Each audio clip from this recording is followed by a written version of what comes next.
Karena begini, jadi pusaka Empu Gandring itu tidak hanya satu. Empu Gandring sendiri itu kan nama empu ya, cuman banyak masyarakat pusaka Empu Gandring itu dinisbatkan atau disandarkan pada pusaka yang dulunya digunakan oleh Ken Arok untuk membunuh Tunggul Ametung demi untuk meningkatkan daya mistis atau daya spiritual di dalam pusaka itu tadi. Karena zaman dulu tidak bisa dipungkiri lagi, memang kepercayaan ataupun kebiasaan orang zaman dulu menaruh kekuatan energi di dalam pusaka itu memang sudah hal yang biasa. Bahkan zaman dulu itu kuat-kuatan atau sakti-saktian pusaka ya. Nah, yang dilakukan Mas Denny ini melakukan suatu telepati ya, komunikasi dengan sosok kodamnya. Nah, untuk melakukan telepati ini memang dibutuhkan latihan khusus, tahap-tahap khusus ya, karena untuk telepati ini kita harus menurunkan frekuensi otak kita, itu harus turun, harus tenang. Kemudian frekuensi itu tadi disambungkan dengan frekuensi makhluk atau kodam pusaka itu tadi. Jadi frekuensinya sama, kemudian bisa komunikasi. Awalnya membuat pusaka niku wau, terus ngutus Ken Arok. Ken Arok sudah mempunyai pengaruh mendukung terus akhirnya mengkudeta kerajaan dan membunuh niku wau. Rejo Wengker ya. Rejo Wengker.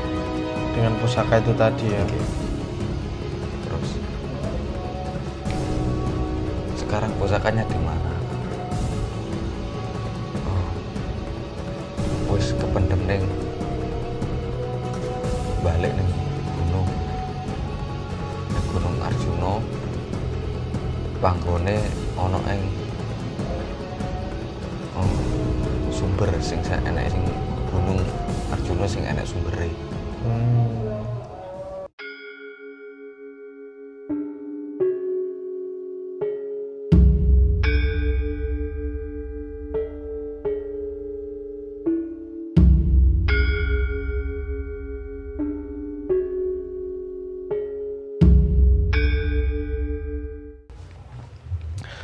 Oke, bismillahirrahmanirrahim. Assalamualaikum warahmatullahi wabarakatuh. Sedulur Suryo Jati, syukur alhamdulillah.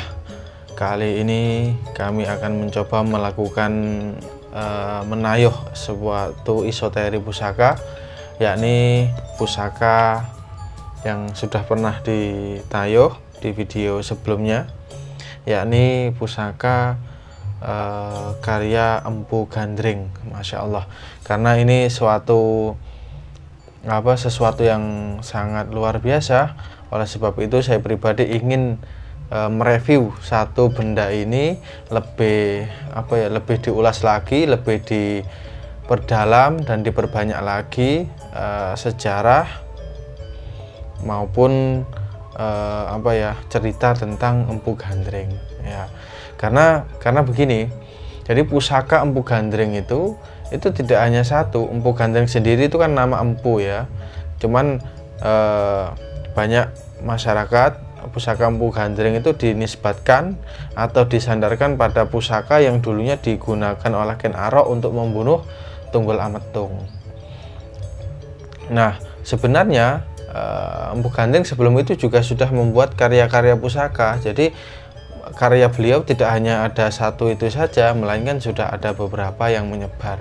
Memang tidak banyak, karena di saat itu para empu itu kalau membuat pusaka, satu pusaka itu bisa dibuat 6 bulan bahkan 1 tahun ya. Kadang dari suro sampai ketemu suro lagi ya, seperti itu. Ada juga yang membuat itu mereka menempa hanya di malam Jumat saja, ada yang menempa di hari-hari tertentu saja di bulan purnama ya, demi untuk meningkatkan daya mistis atau daya spiritual di dalam pusaka itu tadi. Karena zaman dulu tidak bisa dipungkiri lagi, memang kepercayaan ataupun kebiasaan orang zaman dulu menaruh kekuatan energi di dalam pusaka itu memang sudah hal yang biasa. Bahkan zaman dulu tuh kuat-kuatan atau sakti-saktian pusaka ya. Dan Empu Gandring ini salah satu empu yang memang dikala itu karya-karya beliau cukup terkenal dan terkenal mampu menembus kekebalan orang-orang yang saat itu kebal akan pusaka ataupun senjata tajam. Jadi kalau zaman dulu ada orang kebal kemudian ditusuk atau dihantam atau diserang menggunakan pusakanya Empu Gandring, itu konon kekebalannya itu tembus ya. Karena dulu Tunggul Ametung itu kekebalannya cukup kuat, senjata apapun itu tidak mempan ya, pakai tombak, panah, pedang, pisau itu tidak mempan, sehingga apa, Ken Arok mendapatkan saran dari orang tuanya untuk membuat pusaka di Empu Gandring karena terkenal mampu menembus kekebalan orang-orang sakti pada zaman dulu. Nah, sedikit kisah seperti itu ya, sehingga kemudian meninggalnya Empu Gandring karena dibunuh oleh Ken Arok karena pusakanya itu belum sempurna atau belum jadi total, sehingga kejadian itu menyebabkan suatu kisah yang melekat sampai saat ini yang menceritakan tentang keris Empu Gandring dan juga awal mula berdirinya kerajaan Singosari, karena kerajaan Singosari didirikan oleh Ken Arok yang menikahi dengan Ken Dedes. Pada saat itu ada perebutan Mas Denny, perebutan Ken Dedes itu, bahwa dulu ada mungkin cerita, mitos ataupun wahyu ya, atau wangsit yang menyampaikan bahwa siapa yang menikahi Ken Dedes anaknya nanti kelak jadi raja, jadi raja-raja. Oleh sebab itu menjadi incaran, termasuk diincar oleh Ken Arok sendiri yang saat itu adalah pengawal daripada Tunggul Ametung ya. Seperti itu kira-kira sedikit cerita tentang Singosari. Nah, nanti kita akan coba tanya Mas Denny ya, mungkin pusaka ini juga menjadi salah satu saksi ya di era itu apa yang terjadi. Mungkin kalaupun tidak mengetahui secara langsung, mungkin mendengar cerita kan ya, sosok Khotham ini mendengar cerita apa yang terjadi kira-kira. Nah, nanti Mas Denny coba telepati, komunikasi dengan sosok Khotham ini dulu, mungkin namanya siapa beliau, karena kemarin kan belum disebutkan nama Mas ya. Nah, namanya siapa, kemudian tuahnya itu apa kemarin, lebih lengkapnya itu apa. Nah, nanti setelah itu tanya juga Empu Gandring itu dulu tinggalnya di mana, membuat pusaka itu di daerah mana, pegunungan apa, atau mungkin sekarang disebut daerah apa. Nah, kemudian apa benar dulu Empu Gandring itu meninggalnya karena dibunuh oleh Ken Arok itu. Seperti itu. Nah, ada lagi satu pertanyaan yang juga penting mengenai Tunggul Ametung ya. Tunggul Ametung ini karena Tunggul Ametung ini hanya disebutkan di satu Pararaton saja ya, sehingga untuk apa ya, penguatan atau kekuatan nama Tunggul Ametung ini sendiri masih lemah Mas Denny ya. Oleh sebab itu nanti ditanyakan juga apa benar dulu Ken Arok ini pesan keris di Empu Gandring untuk membunuh raja atau pemimpinnya itu Tumapel ya, Tunggul Ametung itu tadi. Itu saja mungkin sementara dulu, nanti saya tambah nanti ya, di telepati saja juga. Bismillahirrahmanirrahim. Oke.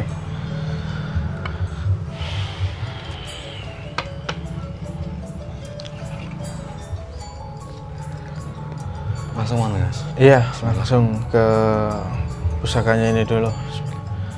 La ilaha illallah Muhammadur Rasulullah. Allahumma sholli ala sayyidina.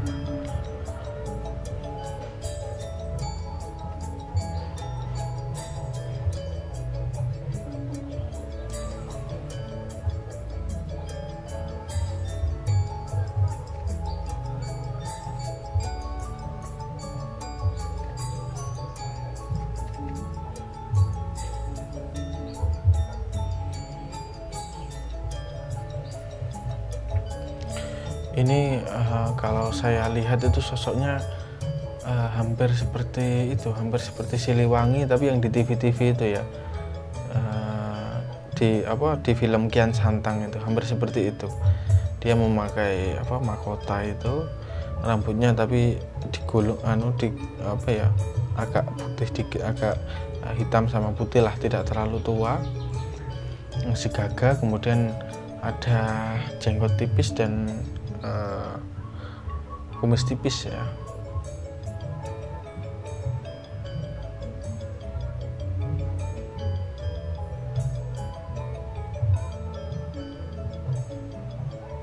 Ya, sosoknya seperti itu ya, seperti raja.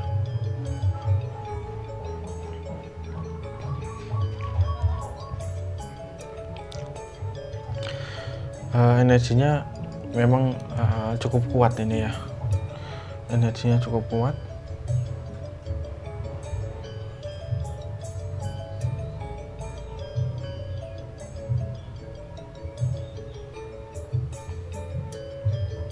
Kalau dari residual yang saya baca itu awalnya dia seperti dari sebuah gunung atau bukit ya, gunung tapi tidak terlalu besar itu, sosok raja, kemudian ia menempati pusaka ini.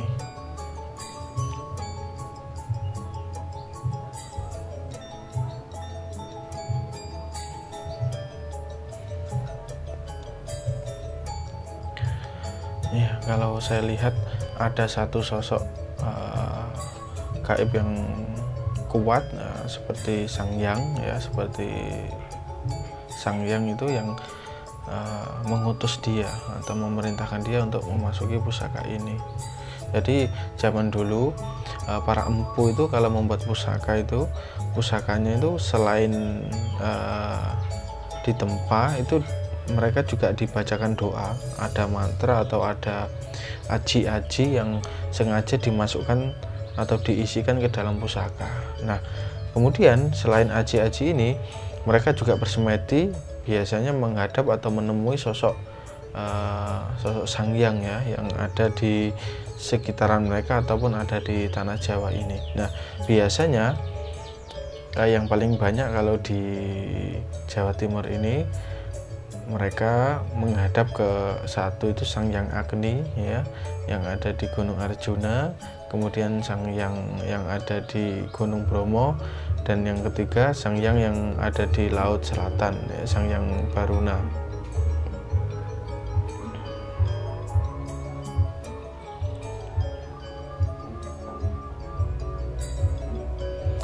Nah, kotam-kotam pusaka itu biasanya mereka diutus oleh sosok-sosok itu tadi. Nah, terkadang kekuatannya itu kekuatan mereka itu cukup tinggi, namun tetap di bawah para Sang Hyang itu tadi. Jadi jarang ada pusakanya karya empu itu yang kekuatannya melebihi ataupun setara dengan para Sang Hyang, itu jarang sekali. Karena kotam-kotamnya atau kekuatannya diisi oleh para Sang Hyang itu tadi. Nah, di dalam pusaka fisiknya ini terkadang di situ ada pusaka yang wujudnya gaib ya, pusaka yang wujudnya gaib. Tidak hanya pusaka fisik saja, tapi terkadang ada pusaka yang wujudnya gaib. Nah, pusaka yang wujud gaib ini itu terkadang didiami oleh kodam itu tadi, sehingga pusaka-pusaka fisik itu sebenarnya bisa diambil gaibnya atau pusaka gaibnya bisa diambil, bisa digunakan untuk perang atau untuk menghadapi bangsa-bangsa jin yang melawan atau bertempur dengan kita, seperti itu. Jadi saya ada satu contoh namanya Kuku Ponconoko ya. Ada pusaka namanya Kuku Ponconoko. Pusakanya itu begini, lincip ini, seperti kuku tapi panjang. Nah, pusaka ini ketika diambil gaibnya itu bentuknya itu tiga gini, ada tiga gini. Jadi di alam gaib itu wujudnya terkadang berbeda dengan wujud di alam nyata. Kalau di alam nyata kan satu, ya satu. Tapi kalau diambil secara gaib itu wujudnya tiga, gitu. Wujudnya tiga, seperti apa? Pusakanya X-Men itu. Seperti itu. Nah, ada juga kadang pusaka yang bentuknya cemeti, ya kecil ataupun besar, tapi yang asli ya, bukan yang palsu, yang kuningan atau yang pasaran, bukan. Itu di alam gaibnya terkadang wujudnya itu bisa panjang, bahkan bisa melilit musuhnya. Ya. Nah, ini karena menjelang duhur, jadi ada suara masjid ya. Mohon maaf, tapi semoga hal ini tidak menghalangi rekaman kami, dan juga tidak mengurangi hasil yang akan kami dapatkan, ya. Semoga saja para penonton Suryo Jati bisa memahami nanti hasil yang akan kami sampaikan.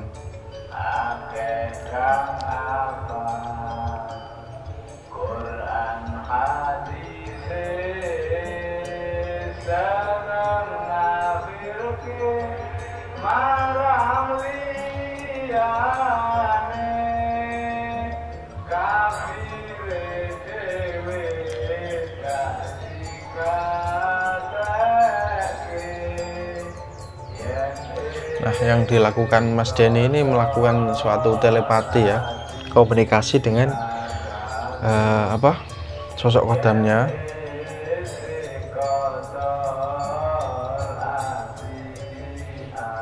Nah, untuk melakukan telepati ini memang dibutuhkan latihan khusus, tahap-tahap khusus ya, karena untuk telepati ini kita harus menurunkan frekuensi otak kita, itu harus turun, harus tenang.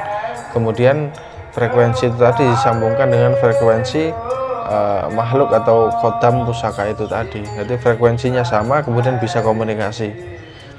Jadi kalau gelombangnya itu 4,5 Hz, maka kita harus menurunkan gelombang otak kita juga ke titik itu 4,5 Hz itu tadi, agar nyambung. Seperti gelombang radio itu ya, gelombang radio 10.0 atau 11.0, maka harus kita cari agar menemukan gelombang yang kita inginkan.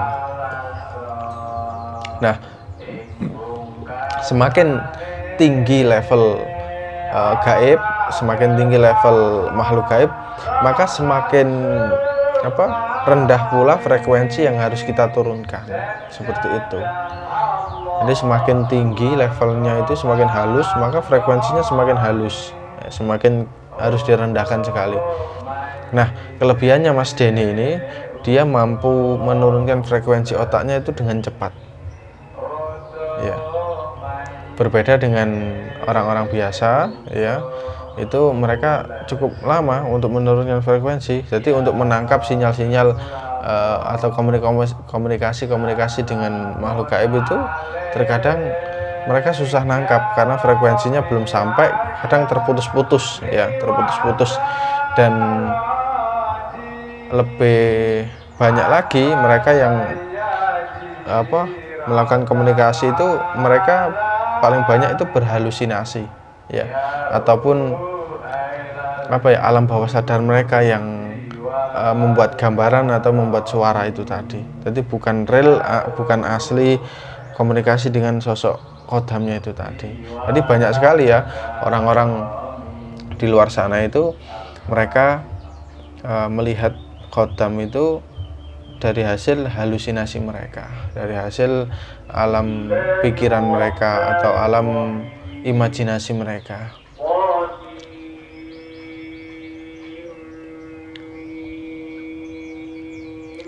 Mungkin nanti kita akan break ketika sudah adzan zuhur ya.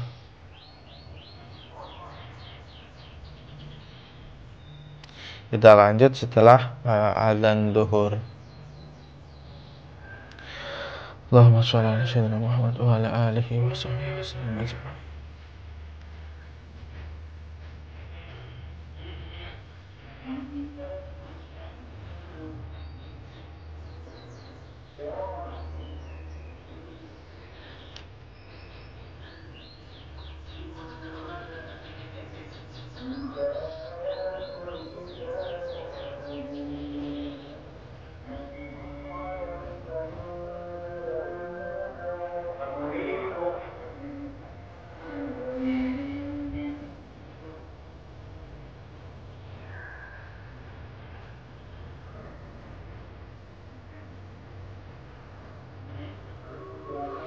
ini kalau apa? Kalau saya lihat ya, Mas Denny ini agak dalam masuknya. Energi jiwanya itu sebagian besar apa ya? Menembus ke pusakanya. Menembus ke pusakanya dan dia berkomunikasi di dalamnya itu, di alamnya itu. Kalau jadi bisa dikatakan sudah lebih dari telepati, artinya bukan telepati lagi. Kalau telepati itu hanya kontak suara saja.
Oke, alhamdulillah wa syukurillah wa nikmatillah.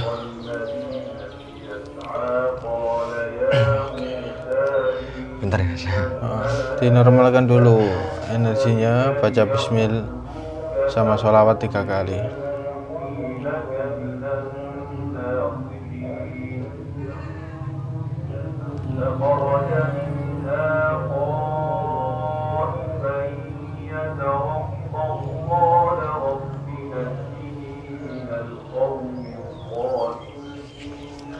Sallallahu alaihi wasallam.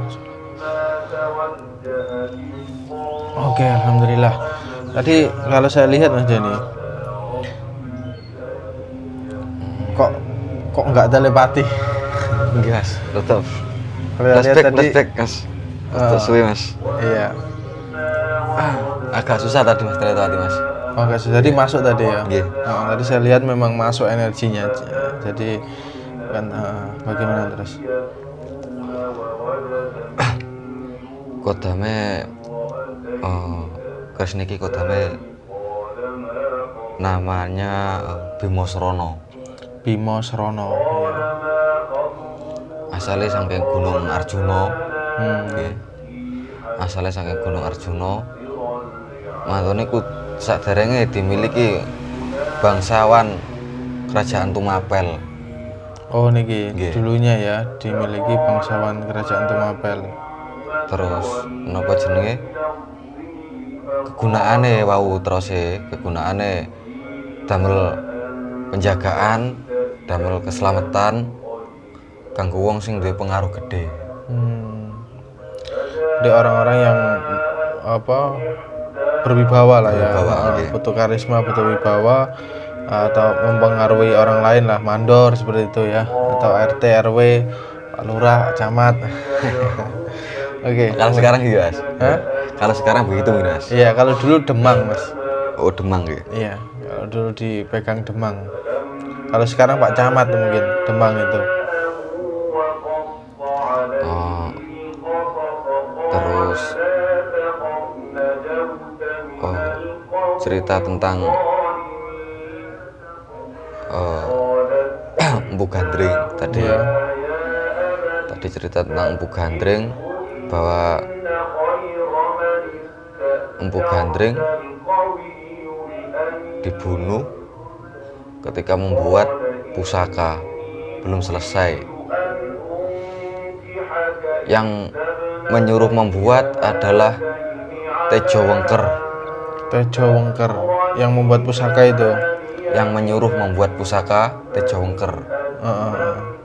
Bukan Ken Arok. Tadi ngomongnya Tejo Wengker ya. Tejo Wengker. Tejo Wengker buat pusaka untuk menaklukkan sebuah kerajaan. Seperti itu ya. Kerajaan apa itu tadi? Nggak disebutkan tidak? Nggak disebutkan ya. Mungkin kerajaan Temapel itu tadi mungkin. Terus lanjut apa? Tapi gini Mas tadi Mas. Iya. Tejawengker kuwi mau ngutus Ken Arok. Oh, gawe jikuk pusaka. Oh, seperti itu ya. Kemudian Pusakane gurung dadi. Mari ngono. Empune kuwi mau Bu Gandring dibunuh dengan pusaka yang dibuat itu tadi. Oh, sama Ken Arok berarti sama yang bunuh. sama Ken Arok. Oh, jadi yang pesan pusaka itu namanya Tejawengker ya. Kemudian Ken Arok ini utusan Tejawengker itu tadi. Ya? Oh, oke. Napa sing Tejawengker niku kerajaan Tumapel niku Mas, rajane niku Mas. Nah, Mas. Terus lanjut cerita dulu Mas. Iya, monggo. Tejawengker, Ken Arok niku wau habis membunuh rumangsa berasa bisa membunuh empu ya. Terus Ken Arok sudah mempunyai pengaruh besar Mas untuk Mas, mempunyai pasukan ya. Terus landaskan mempunyai pusaka niku Mas. Terus mengkudeta kerajaan.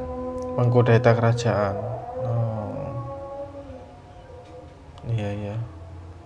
Terus pusaka niku wau digawe bunuh Tejawengker niku wau. Oh, mungkin Tejawengker ini tokoh yang kita kenal dengan nama Tunggul Ametung itu tadi mungkin Mas. Ya, yang tadi saya sampaikan di awal ya. Karena nama Tunggul Ametung sendiri ini juga masih belum kuat lah karena masih hanya ada satu pararaton saja yang menyebutkan nama Tunggul Ametung itu tadi Mas. Ya, ini mungkin dialog kita ini sebagai penambah referensi ya. Tejawengker. Awalnya membuat pusaka niku wau. Terus ngutus Ken Arok. Ken Arok sudah mempunyai pengaruh nggih, mriku nggih. Terus akhirnya mengkudeta kerajaan. Dan membunuh niku wau. Tejawengker ya. Tejawengker. Dengan pusaka itu tadi ya. Nggih. Terus sekarang pusakanya di mana kan? Oh, wis kependem ning balik ning gunung Arjuna. Panggone ana ing sumber sing enek sing gunung Arjuna sing enek sumbere.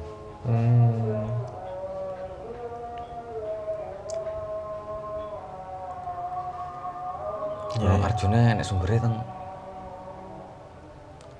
Ada salah satu mungkin kayak seperti di Dewi Kunti itu kan ada sumber. Kemudian di atas itu di Makutoromo. Nggih. Makutoromo juga ada. Tadi nggak lihat nampak gambarannya. Makutoromo. Nah itu. Waduh, malah terbuka ini ya, Masya Allah.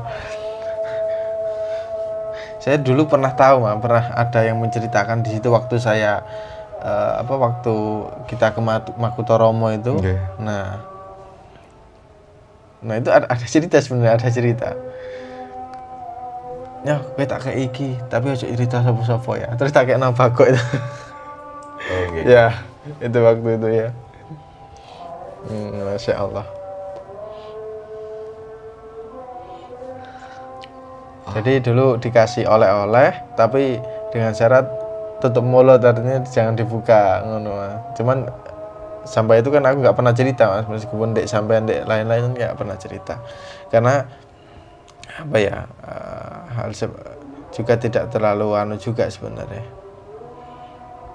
Ya, tapi wallahu alam ya. Kemudian apa lagi Mas? Menarik ini, sangat menarik ini. Makutoromo, tadi sudah Makutoromo cerita lek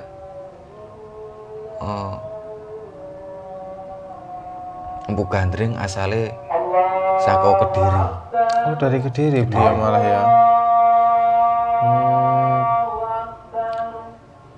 entah itu lahirnya dari Kediri atau beliau matinya di Kediri kan asalnya saka Kediri. Asalnya saka Kediri ya. Nggih. Niku mawon Mas. Nah, nanti bisa untuk menambah referensi lagi itu nanti dicari tahu artinya di daerah mana, karena ada yang menyampaikan Empu Gandring itu ada di daerah Probolinggo, Pasuruan, banyak sekali ya, apa artinya dugaan-dugaan itu ya. Oke. Ada lagi atau tidak Mas? Mungkin. Sampun. Niku mawon Mas. Itu saja tadi ya. Masya Allah. Jadi ini memang kalau menurut saya pribadi memang apa ya, membenarkan bahwa pusaka ini pusaka Empu Gandring. Nah ini pusaka ini dulunya masuk ini diutus oleh Sang Hyang Agni ya, oleh Sang Hyang Agni. Karena ini anak buahnya ini, tangan kanan atau murid beliau. Seperti itu Mas. Nah meskipun keris Empu Gandring sendiri yang dulu digunakan oleh itu dulunya juga kekuatannya dari Sang Hyang Agni tadi. Jadi pusaka-pusaka dari Sang Hyang Agni memang banyak sekali, terutama kekuatannya itu ada kekuatan api ya, sifatnya itu menghancurkan atau merusak suatu kekuasaan ataupun suatu proteksi, seperti itu Mas. Jadi kalau sosoknya itu bagaimana Mas? Jadi kalau saya lihat sekilas itu hampir seperti Siliwangi tapi yang di film Kian Santang itu Mas. Oh nggih. Hampir seperti itu sudah. Nggih. Rambutnya agak panjang ya Mas, agak panjang. Terus bajunya gini kuning terus ada sini kayak selendang gini di belakang nggih. Ngantos niku mriki enten gelang nggih. Terus sosok wau gagah Mas, sosok Mas nggih. Ada jenggot tipis-tipis nih ya. Kalau saya lihat hampir mirip itu seperti itu Prabu Siliwangi yang di film Kian Santang itu, kalau saya lihat tadi memang. Oke, alhamdulillah ini cukup menarik Mas. Jadi kita mengungkap sejarah ini itu selain untuk kita mengetahui kisah zaman dulu, juga semoga bisa diambil pelajarannya Mas. Ya, bahwasannya zaman dulu pun banyak sekali kejahatan-kejahatan yang dilakukan oleh orang terdekat. Kemudian bahkan Ken Arok ini salah satu kepercayaannya Mas ya, kepercayaan daripada Tejo Wengker ya. Cuman yang kalau kita kenal bersama itu Tunggul Ametung itu tadi ya, mungkin yang dimaksud Kerajaan Tumapel ini. Dan Kerajaan Tumapel ini ingin menghancurkan atau menguasai Kerajaan Kediri, seperti itu Mas. Satu masa nih Mas. Mungkin. Jadi dulu Tunggul Tumapel itu salah satu kadipaten di bawah Kerajaan Kediri. Jadi Kediri itu kerajaan, sedangkan Tumapel ini di bawah kekuasaan Kediri. Ya, mungkin dari sini ingin memberontak ke sana. Ya, pesan pusaka yang ampuh, sakti, mungkin seperti itu. Nah, untuk lokasi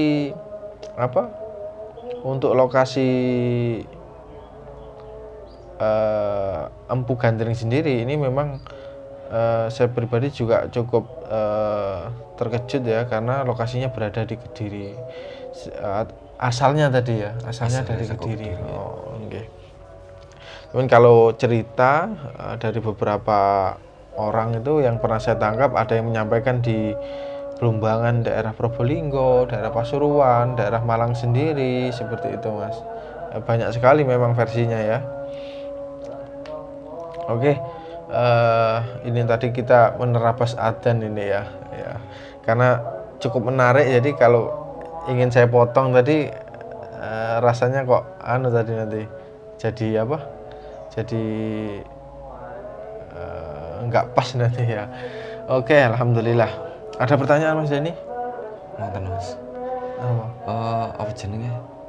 Untuk melihat gunung. Iya. Terus melihat napa jenenge lain-lainnya ngoten niku berbahaya mboten Mas? Maksudnya kan tadi flashback kok lihat gunung, kok lihat anu ngoten. Oh, sebenarnya tidak Mas. Itu tadi kita menangkap gambaran yang diberikan oleh sosok itu tadi. Kecuali kita langsung mendatangi, wah itu berbahaya Mas. Oh ngoten nggih.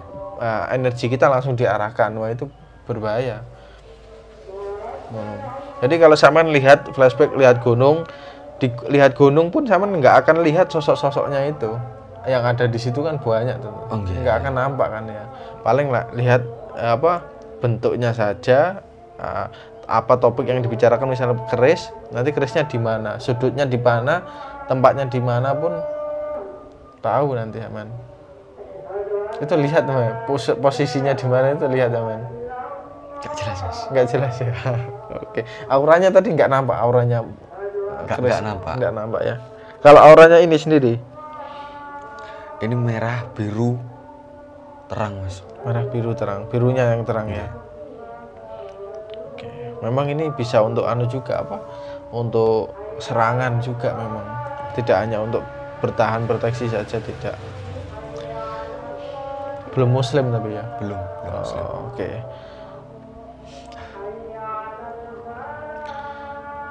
Oke, coba anu sampean panjenengan panjenengan dikangen nemoni Sanghyang Agni atau Pangeran Sastro. Ya.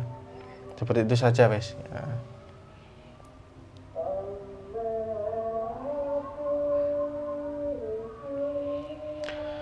Oke, syukur alhamdulillah cukup menarik dan cukup menambah wawasan ya, terutama mengenai Empu Gandring dan juga sekilas kisah Tumapel dan itu tadi kerajaan Tumapel ya, dan awal berdirinya kerajaan Singosari. Nah, mungkin lain waktu kita akan coba lebih gali lagi ya, kita akan coba banyak. Semoga Allah memberikan kesempatan dan takdir agar kita bisa membeber atau mencari tahu sejarah tersebut. Sudah Mas Denny?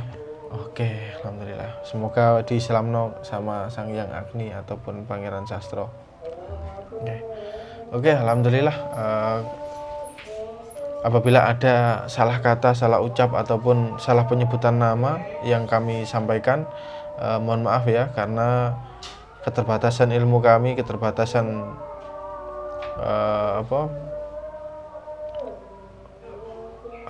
bahasa kami ya, sehingga kami menyampaikan apa adanya, dan mungkin itu saja ya yang bisa kami tampilkan. Kami akhiri. Assalamualaikum warahmatullahi wabarakatuh. Terus pandang layar HP Anda di Suryo Jati.